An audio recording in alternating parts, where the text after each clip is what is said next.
Let's go over the menstrual cycle.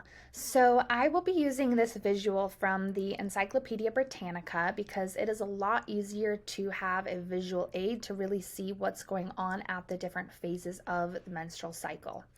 Now, most charts and graphs that you see are going to be running on this 28-day cycle, bearing in mind that some women might have shorter cycles, some women might have a little bit of longer cycles. So we simply use the 28 days for ease of discussion. Okay, so really what's going on during the entire cycle is we're really discussing what is happening between the communication of the brain, what the brain is telling the ovaries to do, and then what the ovaries are telling the uterine lining to do. So let's just start here at day 0. So day 0 is what marks the onset of menses, or the first day of bleeding going on. Now this can last anywhere from 3 to 7 days in most women, and at the level here of the uterine lining you can see that this is when the tissues are starting to slough off, right? Everything is starting to shed. Now what is happening at the start of the menstrual cycle? So we are in the follicular phase. The first half of the menstrual cycle is termed the follicular phase, and it starts in the hypothalamus. So up in the hypothalamus in the brain, there is a hormone being secreted called GnRH, or gonadotropin releasing hormone. And what GnRH is doing is it is signaling to the anterior pituitary gland, which is right under the hypothalamus, and it is telling the anterior pituitary gland to release gonadotropins. Gonadotropins are what we know as FSH, follicle stimulating hormone, and LH, luteinizing hormone. So GnRH is released, tells the anterior pituitary to release follicle stimulating hormone. So that's where we're going to start here. So follicle stimulating hormone is being released, and as it is being released, it is telling the ovaries, it's saying, hey, ovaries, we need to start maturing some follicles. So this illustration, you can see that there's one follicle and it's getting more mature, more mature, more mature, leading up to that time of ovulation. Now, important to remember is not just one follicle maturing. We actually have an entire cohort of follicles that together are all maturing at the same time.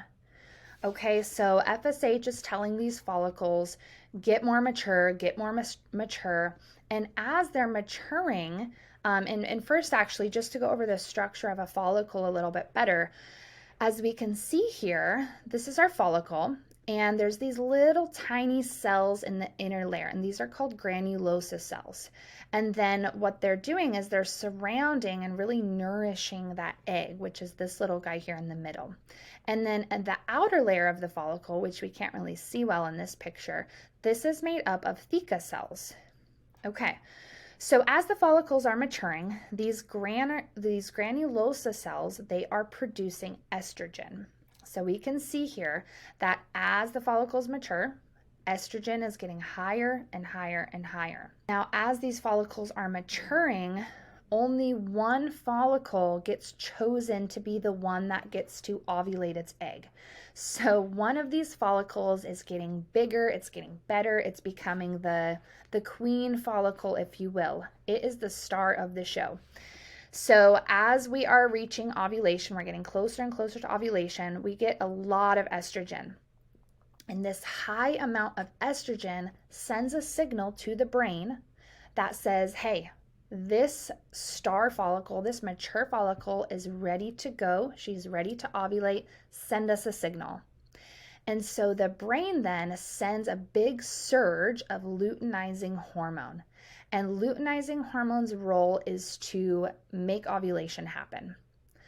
All right, so at this point, the follicle is going to burst and out is going to come this little egg, and that is called ovulation. Now let's back up a little bit. So during the time that estrogen is rising and the follicles are maturing, what is going on in the uterus? So estrogen is then signaling to the uterus.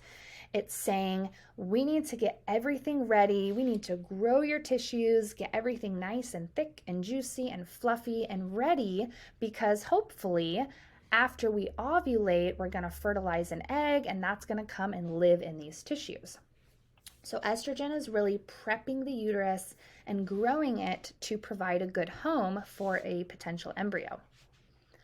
Okay, so ovulation happens, and now we enter into the second half of the menstrual cycle called the luteal phase. And the reason it's called the luteal phase is because it's really focused around this structure here, which is called the corpus luteum.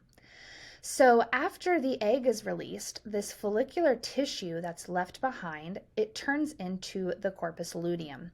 And interestingly enough, corpus luteum actually means yellow body. So if you were to look at a corpus luteum, you would see that it's literally yellow. So the corpus luteum has a really, really important role. And its entire role is to produce progesterone. So after ovulation, we can see this blue curve here, and we can see that progesterone is on a really steady incline. Now, progesterone is so important because it is signaling to the endometrial tissue.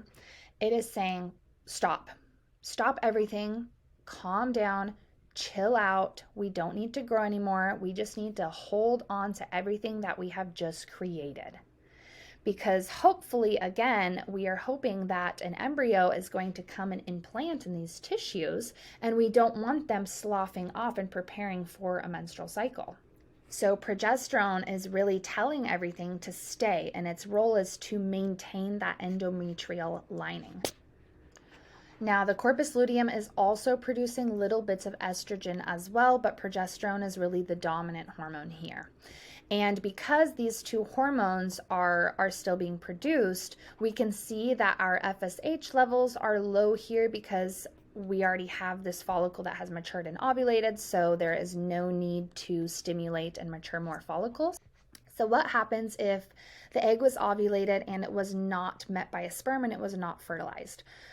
Well, the body kind of says, well, darn, I guess we're just going to have to try this again next month. And so what happens is the corpus luteum continues to degenerate and degrade, and our progesterone then is going to plummet and drop off. And remember that progesterone's role was to really maintain that endometrial lining. So now that the corpus luteum is dead and gone, progesterone is dropped. So now our entire lining is starting to slough off, and leads us back to day one, and here we start our menses again. Okay, so now let's back up though. So what if ovulation occurred and little sperm friend came along and he did fertilize the egg? So then what happens? So if this happens and an embryo is, a blastocyst is formed, this is going to then produce HCG, human chorionic gonadotropin. And HCG is going to stimulate, it's going to tell the corpus luteum, we still need you. Don't die yet. We really still need you for a little longer to continue making progesterone, because now we have this friend and it needs to live inside of the uterine lining. It needs to implant in the endometrium. And so the corpus luteum is going to keep producing progesterone, and it's going to keep producing progesterone for about 6 weeks until eventually the placenta takes over, and then the placenta is going to produce progesterone for the remainder of pregnancy. So rather than getting this drop off of progesterone, we're then going to see progesterone go up and up and up, and it's going to stay on this steady incline. All right, so thank you for watching. That was just a very brief overview of the menstrual cycle.